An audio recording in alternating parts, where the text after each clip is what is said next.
নমস্কার, কেমন আছেন সবাই? আশা করি সবাই ভালো আছেন। আমরাও ভালো আছি আপনাদের আশীর্বাদে। শ্রান ক্রিয়েশনের নতুন আরও একটি ব্লগে আপনাদের সবাইকে স্বাগতম। যে যেখান থেকে আমার ব্লগটি দেখছেন শুরু থেকে এ পর্যন্ত সাথে আছেন সবাইকে অসংখ্য ধন্যবাদ। আজকে আপনাদের সাথে শেয়ার করব সবজি পোলাও। তো পোলাও রান্না করার জন্য যা যা লাগছে, চাল নিয়েছি আধা কেজির মতো, আমরা 3 জন মানুষ সেজন্য অল্পই নিয়েছি। আর এখানে শালগম নিয়েছি, গাজর, মটরশুঁটি, মিষ্টি কুমড়া নিয়েছি, সাথে নিয়েছি টমেটো। তো এখন কড়াইটা বসিয়ে দিয়েছি, গরম হয়েছে। এখন তেলটা দিয়ে দিলাম, সাদা তেল দিয়েই রান্না করবো। সাধারণত সাদা তেল দিয়েই আমাদের রান্না করা হয়।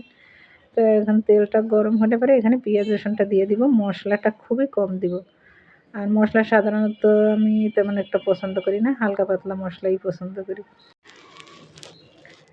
তো পেঁয়াজটা একটু ভাজা ভাজা হলে এখানে আমি কাঁচামরিচ দিয়ে দিয়েছি, অনেকগুলো কাঁচামরিচই দিয়েছি, একটু ঝাল ঝাল করবো সেজন্য।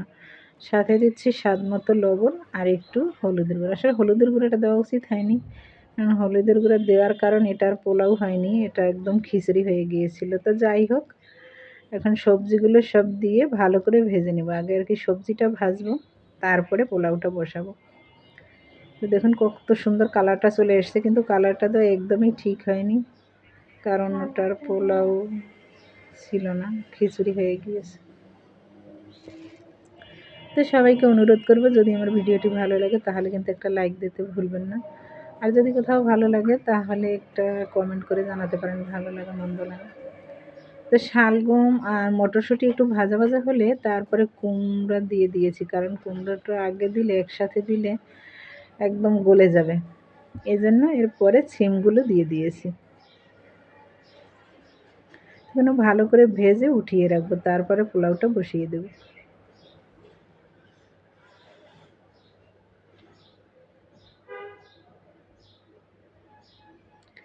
তো কেউ যদি আজকে আমার ভিডিওটি নতুন দেখে থাকেন তাহলে আমার চ্যানেলটি সাবস্ক্রাইব করে পাশে থেকে যাবেন।